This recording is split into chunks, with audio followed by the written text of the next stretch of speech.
చాలా బాగా చూసాను. సో మీ కెరియర్ లో కళ్యాణ్ వైభోగం పెద్ద హిట్ అనొచ్చా? యా కళ్యాణ్ వైభోగం పెద్ద హిట్. యా అవును. ఎట్లా అండ్ రెస్పాన్స్ ఈవెన్ దో మిఠాయి కొట్టు చిట్టమ్మ కూడా చాలా మంచి రెస్పాన్స్ వచ్చింది. ఆఫ్టర్నూన్ 2:30 స్లాట్ కి అంత ఎక్స్పెక్ట్ చేయలేదు, అంత మంచి పేరు వచ్చింది. సో ఎందుకంటే అది అందరికి బ్రేక్ టైం అనమాట. 2:30 ఇంటికి వచ్చి తినేటప్పుడు అదే అదే ప్రోగ్రామ్ రన్ అవుతూ ఉంటది. కొందరు బయట ఉన్న ఖాళీకి దొరికే టైం అదే lunch break time maximum 1 to 2:30 మధ్యలో.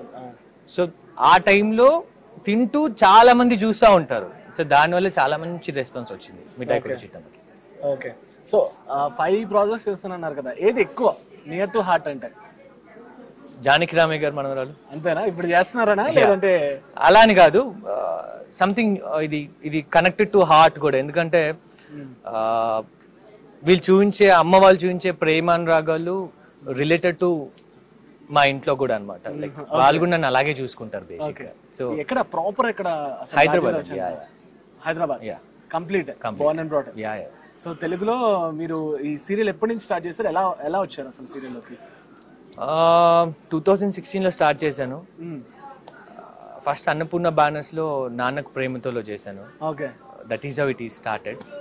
సో అక్కడ నుంచి స్టార్ మాలోనే ఇంకో 2-3 ప్రాజెక్ట్స్ చేశాను. Then shifted to Zee. Then తర్వాత జెమినీలో ఒకటి చేశాను. ఈటీవీలో మంజులా నాయుడు గారి ప్రాజెక్ట్తో ఈటీవీలో లాంచ్ అయ్యాను. ఇట్స్ అ ఫేమస్ సీరియల్, మీ అందరికీ తెలుసు, Ruturagalu.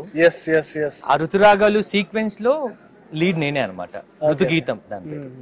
So it was very good project. చాలా మంచి కంటెంట్ ఉన్న ప్రాజెక్ట్.